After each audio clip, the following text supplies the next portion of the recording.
Hi, this is Twanda. Hey, what's up, Twan? This is Khujo Goodie. How you doing? Hey, how are you? I'm well, thank you. I'm doing Gucci. It sounds like you riding. Are you getting ready to go somewhere? Oh no, it's all good. We good. You know, I do like a weekly showcase with independent artists. So this is just one of the nights. So we're good. Oh, I got wow. the earphones. We're good. Okay, so when you say you have an independent showcase, tell me a little bit about that.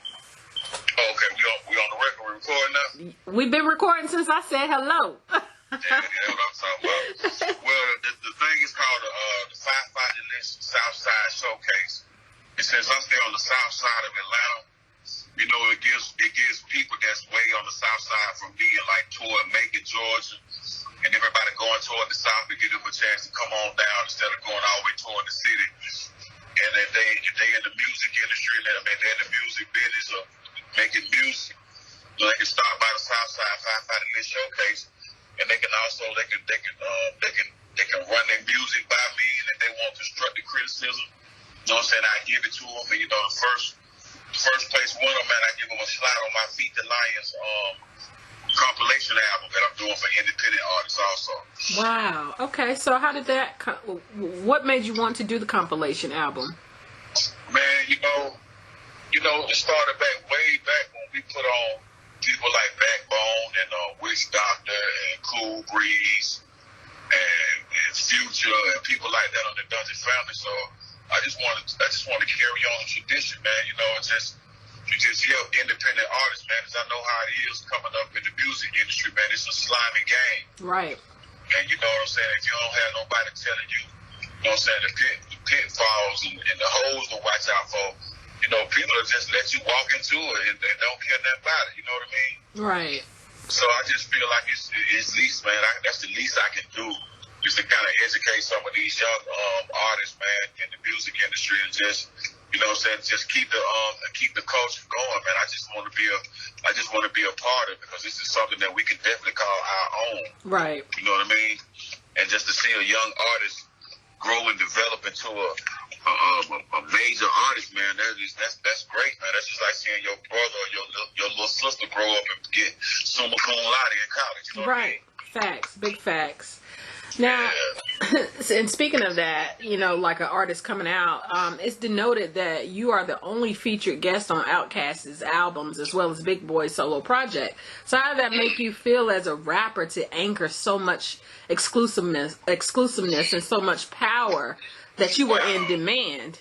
Wow, you know what? I didn't realize that I was in demand like that while we was doing it, because, you know what I'm saying, Outkast like my little brothers, and when we go in the studio, it's just like, you know, it's just like we working and exercising. So I had no idea that, you know what I'm saying, later on back in time now, that people will be actually pulling those type of analytics out and statistics out and being like, well, Khujo, you this and you that. But man, I definitely feel honored, man, because, you know what I'm saying, Outkast is they're a pioneering, groundbreaking duo, man, and just to be mentioned in the same, you know what I'm saying, the same sentences there, man, it's an honor, man. So I'm just thankful, man, that I was able to deliver every time they asked me to come in and do my thing, man. And that really shows me, man, they really did, man, care about Khujo Goodie, man. They really did love a brother, man. That's all right there, man. Yeah, they messed with you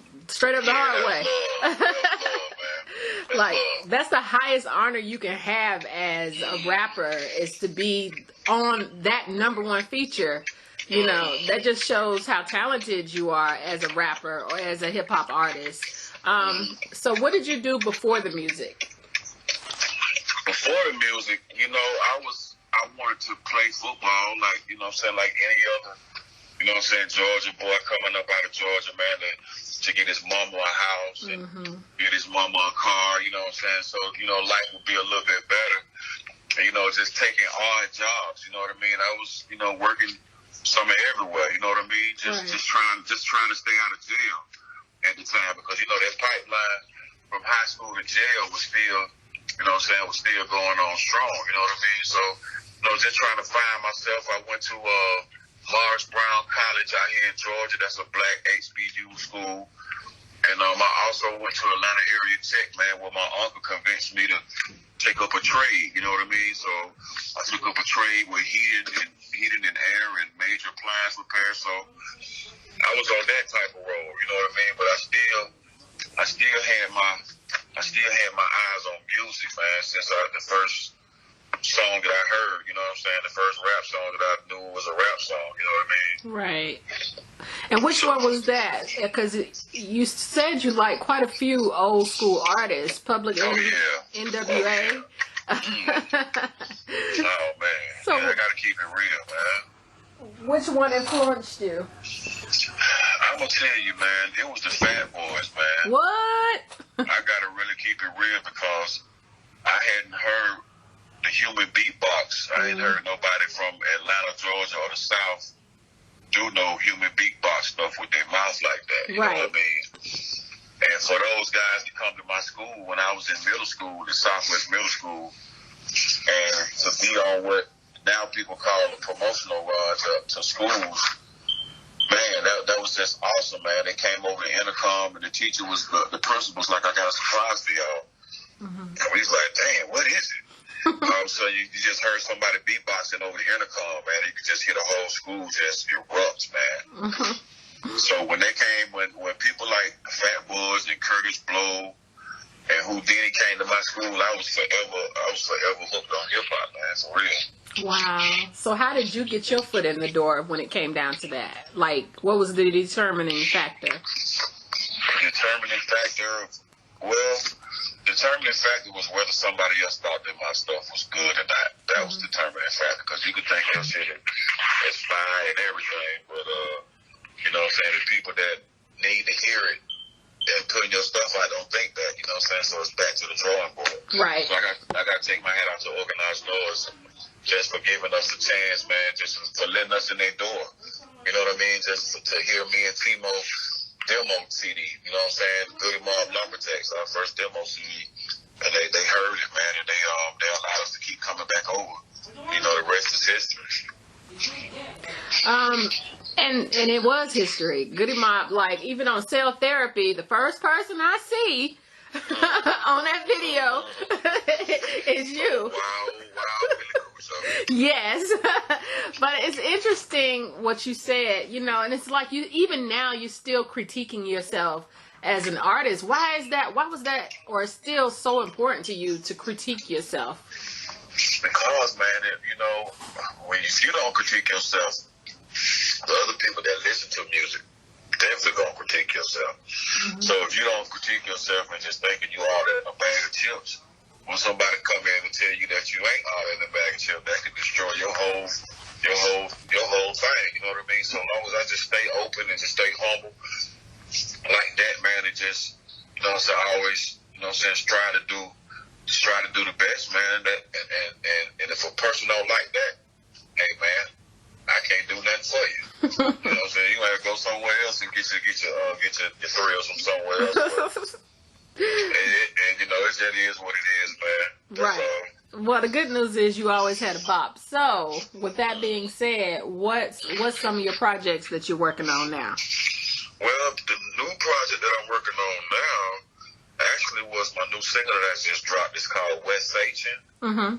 And WES H CHN means, it's a slang for like how you doing or what you've been up to or what the business is, you know what I mean? So the WES H CHN is out there, and I just put that out there because a lot of my classmates that graduated with me, a lot of my fans, a lot of friends, they just want to know what's been going on with me, and I ain't been able to really, you know what I'm saying, get with them and just really, you know, kick it with them. So I decided to use the next best thing, which is music. Is one of the best communicators, you know what I'm saying? And it transcends races, it transcends all type of things. So I just decided to put it in a song form like WES H CHN, and you know, just dropping a few jewels in there, and plus, like I said, I got the Feed the Lions project Volume 1, where I just feature independent artists, and I got 2 songs on there. One is called Touch and Bust, and the other one is called Pour Up, with some of my little homies in the hood, man. Clint and KG and DJ Piper and OG Butler. So, you know what I'm saying, I'm just giving back, man. I like that, man. I like to see the face on young artists, man, when they you know what I'm saying, when they doing their thing, man, and you give them constructive criticism and they feel that and they take that in, man. I think that's the ultimate good feeling right there for me.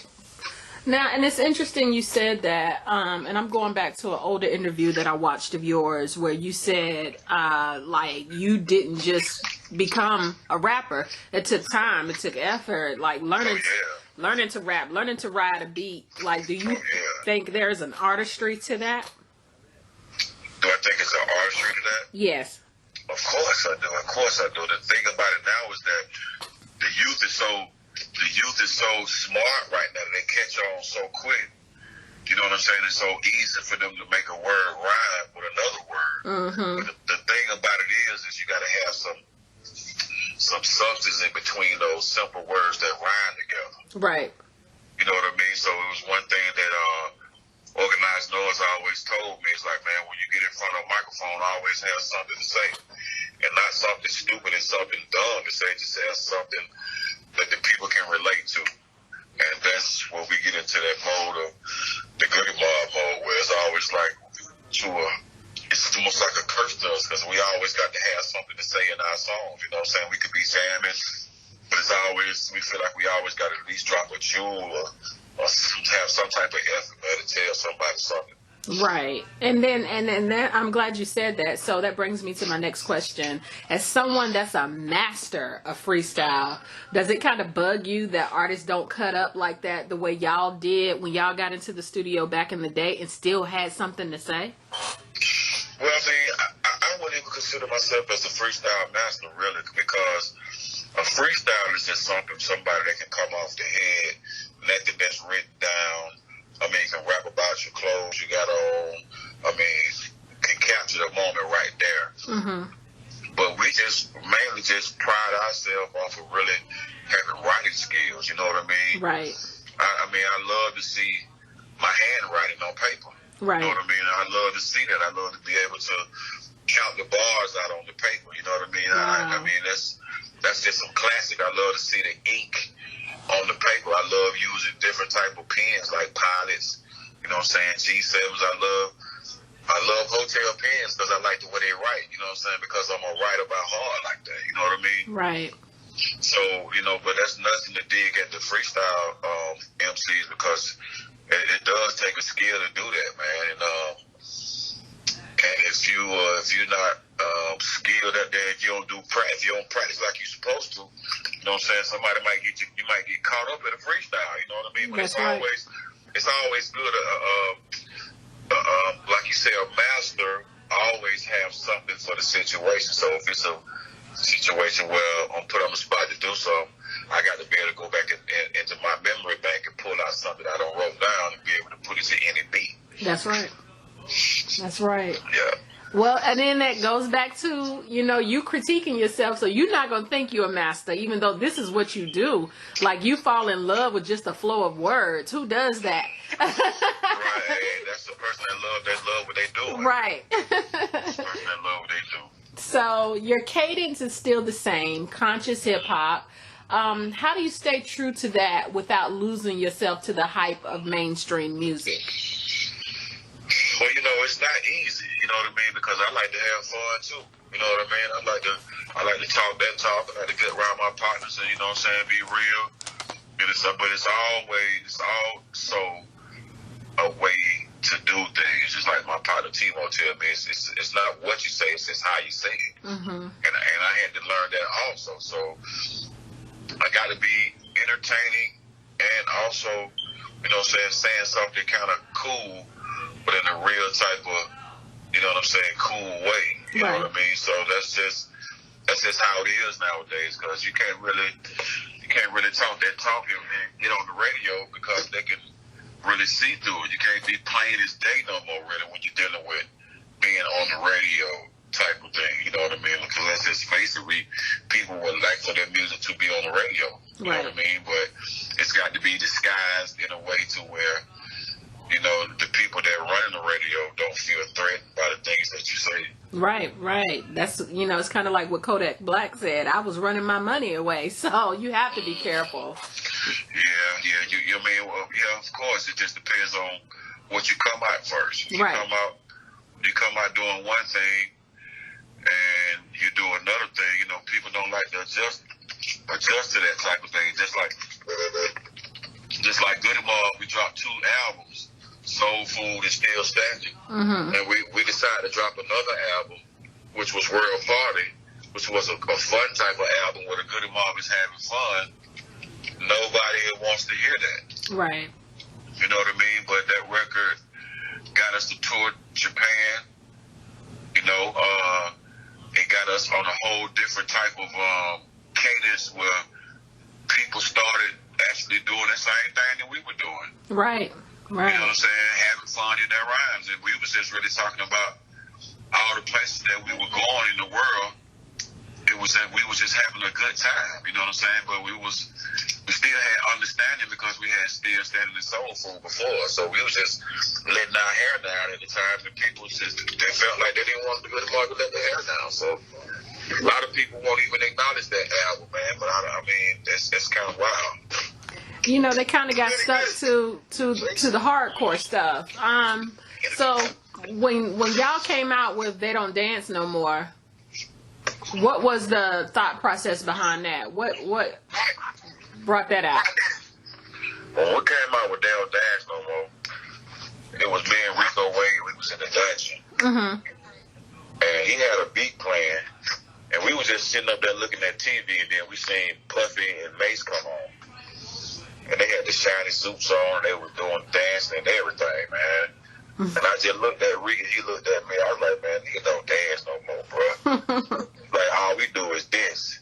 But it was DISS, like, all we do is just this, you know what I'm saying? We gonna diss you. You know right, what I mean? Okay. So that's what kind of, like, we were kind of coming from, we were just letting people know that, you know, people didn't really dance, man. All they did was this. They get off on holding folks hostage. They good for doing this, good for doing that. So, you know, we just had that's how the idea came about with They Don't Dance No More. Just simply looking at TV and seeing something on TV and saying like, man, we don't do that, bro. This is what we do down here. That is good clarification, because when I used to hear it, and I didn't hear this like this record, or you know, it was like this is in this slang. This is what we do. So that's what we do. Yeah. So it was a play on words. Right. All these years later, I'm just getting it. So now it seems like you're philosophical, deep thinker. So when I ask you this question, I want to know your thoughts when I say this name and just the first thoughts that come to mind. Kobe Bryant. Oh man, Kobe Bryant, definition of a legend. Definition of a legend. That's what I say, man.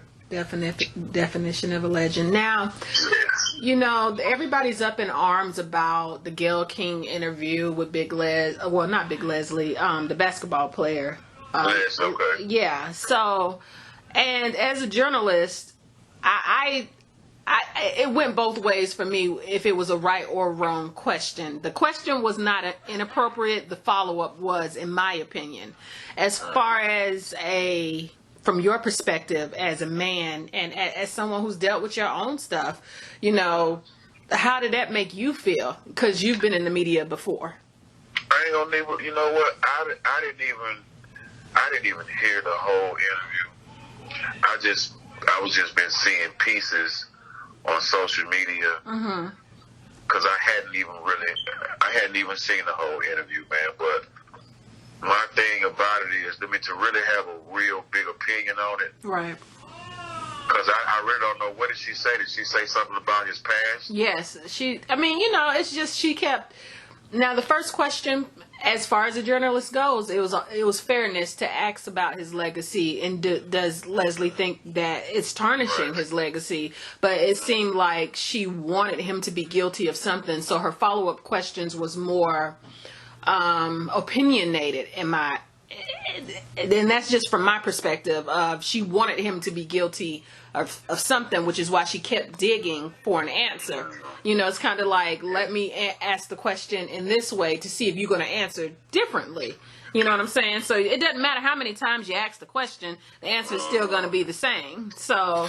But you know what I think, even like I said, and I could be wrong, but I think it was somebody big behind just Gail asking that question. Right.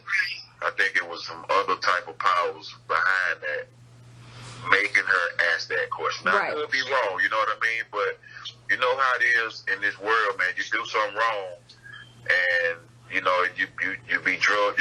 They show your dirty laundry through all your life in the media, all through your life. That's gonna be there, whether you dead or you're alive. You know what I mean? So that's just how the media is. They keep a record of bad stuff that you do. Right. And pull it out, you know what I'm saying, when it's at their convenience, you know what I mean? So I can't blame Gail for that. She's a journalist. You know what I mean? Right. And journalists gonna dig for the answer, but I gotta salute his friend, man, Lisa, you know what I mean? Because she didn't, from my understanding, she didn't let that thing go too crazy. Right. You know what I mean? Right, not for media hype. Yeah, right. Not for that, man, but like I said, us as a people, man, we need to really just kind of check ourselves on that, man. And like it's about the person, man. It's about the journalist, man. If a journalist is hard body like that, you already know what's gonna go. Right. Down. Right. You already know. That's right. And if nobody learned anything from the R. Kelly interview, I just don't know what to tell you. You know, some things, hey, and like we're not perfect, man. You know what I'm saying? But some things. We can't put ourselves in a position to be, you know what I'm saying, to have that, you remember when you did this? That's right. You know what I'm saying? Well, you know, it's cool with your mom and your family, but out here in the public, man, yeah, they really going to drag you. They really drag you. Big facts. So, and we're going to get off that because that's not the type of journalist I am. So, like, are you working on other projects, like humanitarian projects? What else are you doing in the community? Well, actually, I do like hand-to-hand type of things, man.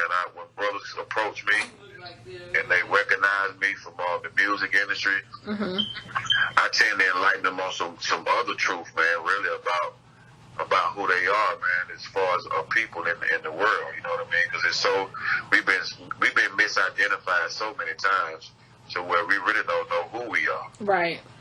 You feel what I'm saying? So the mind that's open to accept that type of stuff, then I'm open to it, you know what I mean? So, and I also give my time to a nonprofit organization called the NCCI.org, and it's an advanced research group, man. They just do a lot of research on things like, you know, we found out that Santa Claus wasn't real, you know what I mean? Right. And that rabbits don't lay eggs, you know what I mean? And we also found out that the beginning of the month was January. So it's that type of those type of people that I associate myself with, so I can definitely enlighten the youth on some type of truth, you know what I mean? Well, the good news is, again, it's kind of like what you rap about is that's how you live. So you are who you are at the end of the day. Like, do you think in your former life you might have been a professor? I don't know, you know, but I just think that my ancestors were way smarter than me. Right. And I think they just pass it down from generation to generation. That's right. That's right. And you carrying it on. Well, might I add. Hey, I'm just honored. What do you want to be known for? Man, what I want to be known for is, man, I stood out as a sore thumb, man, in the midst of where everybody was going left. I made a conscious effort to go right. You know what I'm saying? That's what the things that I spoke of with Goodie Mob, that I was allowed to talk about with Goodie Mob. And that's why people know me to this day. If it weren't for Goodie Mob, you wouldn't know about a Khujo Goodie. You know what I mean? So I'm just honored, man, just to have those things come out my mouth during those times. And they still resonate right now in 2020. Right. Okay. That was a great answer. So now, if you could collaborate with any artist now, who would it be? That's a good question. I would collaborate with Chuck B. Why? Man, because I always looked up to him, man. He was another one of those people that made me want to start rapping. Public Enemy. And just, man, what he stood for, and then he's still making moves in the game right now at the age he is, and what he stood on, and it didn't stop him, man. So yeah, he's definitely a powerhouse to me, man. Yeah, underrated. Like when you think about our era of hip hop, yeah, he was making some noise for sure. I mean, he got a rap radio station, man, and man, I got in touch with him. I told him I had some new music out, man. He told me to say less, send it to him, man. That was great for him to do that for me, man. Because I definitely look up to him. Okay, so when we gonna see that? When we gonna see it? What's good? Hey, anything can happen. You know what I mean? He's just been so busy, doing this thing with the Prophets of Rage, and he's doing it with Be Real. So they've been kind of busy. But the good thing about it is that avenue is open. You know what I mean? So we're good with it. Okay. So this is my last question. Where can our readers find your music? Oh, for sure, man. You can definitely go to youtube.com/Khujo Goodie. On that's where you'll really find all the goodies right there. You know what I'm saying? All the interviews. You'll find the WES H CHN video there. You'll find some songs that I've done with Pastor Troy. All unreleased stuff on there, man. So I would definitely swerve y'all, man, to my YouTube page. And then you also can hit me up on Instagram, man, at Khujo Goodie. Instagram KHUJO GOODIE.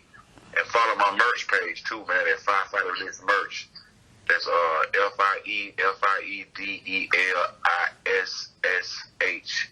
merch. That's that Firefighter List merch, man. And what is that? Firefighter List merch. That means that it's hot and it tastes good, man. All right, I can dig it. Okay, so I lied. I have one more question, and I promise you I'm going to let you get to your showcase. Okay. What is your favorite album out of the Goodie Mob collection?